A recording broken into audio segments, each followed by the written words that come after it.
आज हम हिंदी का 7वीं कक्षा का वर्णमाला और वर्ण, उच्चारण और वर्तनी के बारे में बात करते हैं। उसका मतलब है फोनोलॉजी, ಪ್ರೊನೌನ್ಸಿಯೇಷನ್ ಆ್ಯಂಡ್ ಸ್ಪೆಲ್ಲಿಂಗ್ಸ್। ಇವತ್ತು ನಾವು 7ನೇ ತರಗತಿಯ ವ್ಯಾಕರಣದ ಕೆಲವು ವಿಚಾರಗಳನ್ನ ಮಾತಾಡ್ತಾ ಇದ್ದೀವಿ। ಅಂದರೆ ಅಕ್ಷರಗಳು, ಅಕ್ಷರದ ವಿಧಗಳನ್ನು ಬಗ್ಗೆ ನಾವು ಮಾತಾಡ್ತಾ ಇದ್ದೀವಿ। हम अपने भावों और विचारों का व्यक्त करने के लिए बोलते समय जब भाषा का प्रयोग करते हैं तो उस भाषा के कुछ ಧ್ವನಿयाँ निस्तृत होती है। ನಾವು ಯಾವಾಗ ಮಾತಾಡ್ತೀವಿ ನಮ್ಮ ಒಂದು ಭಾವನೆಗಳನ್ನ ವ್ಯಕ್ತಪಡಿಸೋದಕ್ಕೆ ನಾವು ಕೆಲವು ಶಬ್ದಗಳನ್ನ ನಾವು ಉಪಯೋಗ ಮಾಡ್ತೀವಿ। ಆ ಶಬ್ದಗಳು ಅಂದರೆ ನಮ್ಮ ಒಂದು ಧ್ವನಿಯಿಂದ ಬರುವಂತಹ ಒಂದು ಶಬ್ದಗಳಾಗಿರ್ತದೆ। ಧ್ವನಿ, हिंदी में ध्वनि माने क्या है? ध्वनि का सामान्य अर्थ है आवाज़। अभी हम बहुत सारा आवाज़ को हम सुन सकते हैं।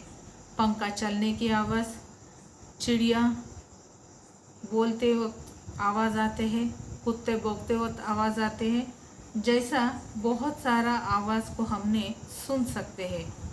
वही आवाज़ को हम जैसे हमारे यहाँ गणेश उत्सव में धूमधाम से मनाया जाता है, उसमें रेडियो लगाए जाते हैं, वो भी हमारा ಧ್ವನಿ ಮಾನ ಜಾತಾ है। ಯಾವ ರೀತಿಯಾಗಿ ಧ್ವನಿ ಅಂದರೆ ಏನಪ್ಪ ಅಂತಂತಂದರೆ ನಾವು ಮಾತನಾಡುವಂಥ ಅಥವಾ ಕೇಳುವಂತಹ ಒಂದು ಕ್ರಿಯೆಯಾಗಿರುತ್ತೆ। ಇದು ಶಬ್ದಗಳು ಅಂತಂದರೆ ಯಾವುದೇ ಒಂದು ಶಬ್ದ ನಮ್ಮ ಕಿವಿ ಮೇಲೆ ಬೀಳುತ್ತೋ ಅದನ್ನು ನಾವು ಧ್ವನಿ ಅಂತ ನಾವು ಕರಿತೀವಿ। ಧ್ವನಿ ಅಂತಂದರೆ ಏನಪ್ಪ ಅಂತಂದರೆ ಈಗ ಪಕ್ಷಿಗಳು ಚಿಲಿಪಿಲಿಗುಟ್ಟುವಂಥ ಶಬ್ದ ಆಗಲಿ, ಅಥವಾ ಮೋಟ್ರ್ ಬೈಕ್ ಹೋಗೋ ಶಬ್ದ ಆಗಲಿ, ಅಥವಾ ಸೈಕಲಿನ ಶಬ್ದ ಆಗಲಿ, ಈ ರೀತಿಯಾಗಿ ಶಬ್ದಗಳನ್ನ ನಾವು ಕೇಳ್ತೀವಿ। ಇದನ್ನು ನಾವು ಧ್ವನಿ ಅಂತ, ಅದನ್ನೇ ವರ್ಣಮಾಲೆಯಲ್ಲಿ ವರ್ಣ ಅಂತ ಕರಿತೀವಿ ನಾವು। ಸೊ ವರ್ಣಕ್ಕೆ ವಿಶೇಷತಾಯಿ ಅಂತಂದರೆ ವರ್ಣಗಳ ಏನು ವಿಶೇಷತೆ ಅದರಲ್ಲಿ?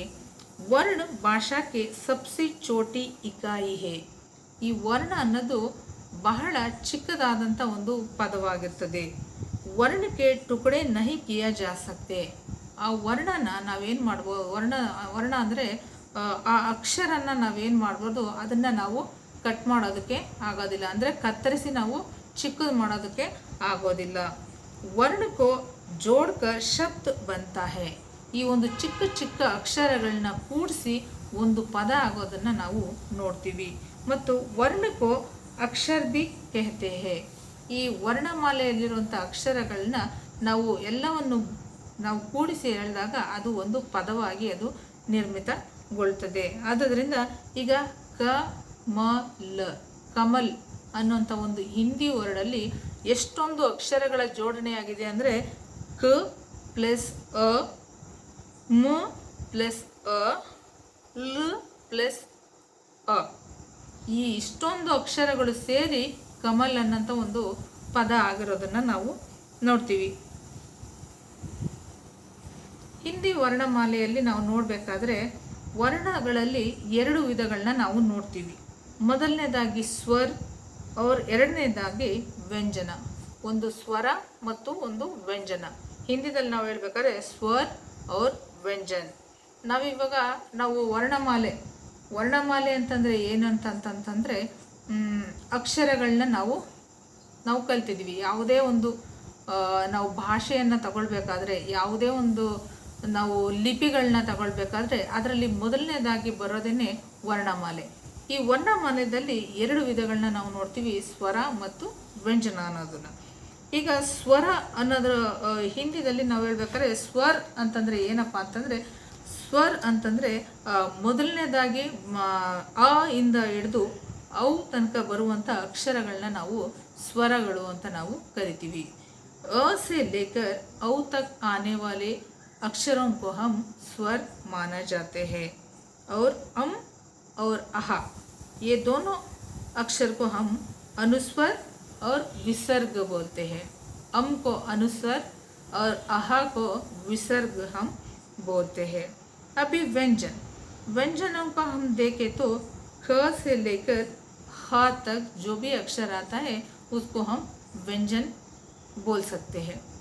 ಅಂದರೆ ಕಾಯಿಂದ ಹಿಡಿದು ಹಾವರೆಗೂ ಯಾವುದು ಬರುತ್ತದೋ ಇವೆಲ್ಲವುಗಳನ್ನ ನಾವು ವ್ಯಂಜನಗಳು ಅಂತ ನಾವು ಕರಿತೀವಿ. ಆದ್ದರಿಂದ ಇವತ್ತು ನಾವು ಕಲಿತಂಥ ಒಂದು ಅಕ್ಷರಗಳು ಏನಪ್ಪ ಅಂತಂದರೆ ವರ್ಣ ಅಂದರೇನು, ಧ್ವನಿ ಅಂದರೇನು ಮತ್ತು ವರ್ಣಮಾಲೆಯಲ್ಲಿ ಇರುವಂಥ ಎರಡು ವಿಧಗಳ ಬಗ್ಗೆ ನಾವು ಇವತ್ತು ಕಲ್ತಿದ್ದೀವಿ. ಮೊದಲನೇದಾಗಿ ಸ್ವರ್, ಎರಡನೇದಾಗಿ ವ್ಯಂಜನಗಳು. ಅಂದರೆ आज हम वर्णमाला में वर्णमाला क्या है और वर्णमाला में जो दो विध होते हैं उसके बारे में अभी तक हमने सुना है. एक स्वर है, एक व्यंजन है. आगे का क्लास में हम इससे भी ज़्यादा हम सीख सकते हैं. हमारा साथ